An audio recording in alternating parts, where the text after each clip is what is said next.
Moogtahay inay kuwan yihiin hooyooyinka ugu xun caalamka xayawaanada midka ugu dambeeya ayaana xoog kaaga yaabin doona. 4 Harb Seal.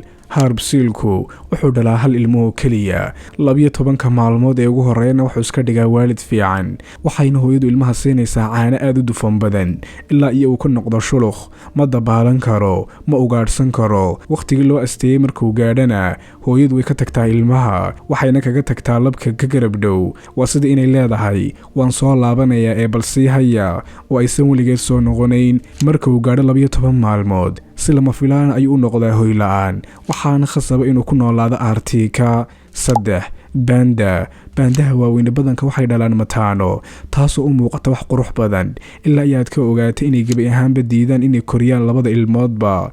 hooyadu si degan ayay u eegtaa carruurta, midka xooggan ayayna doorataa, kadibna gebi ahaanba isaga ayay u go'daa. midka daciifka ahna waa la riixaa, waa la dayacaa ilaa uu gaajo u dhinto, halka hooyadu diiradda saarta kan ay jeceshahay. 2 Coco. shimbirtani xataa iskuma dayda inay noqotay waalid dhammaystiran. hooyadani waxa uu ku meeda dhigtaa buulka shimbiraha kale, kadibna waa ka dhuumataa iyadoo hooyanimada intay luuq dhigtay kaga carartay. markay ukumuhu dilaacaan waxay markiiba meesha ka tuuraan ilmihii dhabta ahaa iyagoo dhaxlaya, waxayna qaataan dhammaan cuntada. shimbirtaas ayaana korisa iyadoon xitaa ogan inaysan dhalin ilmaha. 1 Tiger Shark. libaax badeedkani wuxuu leeyahay tartan walaaleed oo aad u xun gudaha uurka hooyada.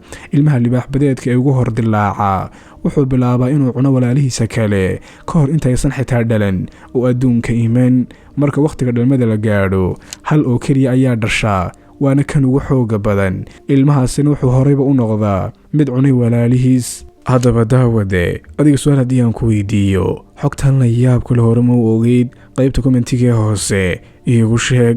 ha iloobin inaad follow noo saarto youtube-ka iyo facebook profileka saaranna aad subscribe dhahdo.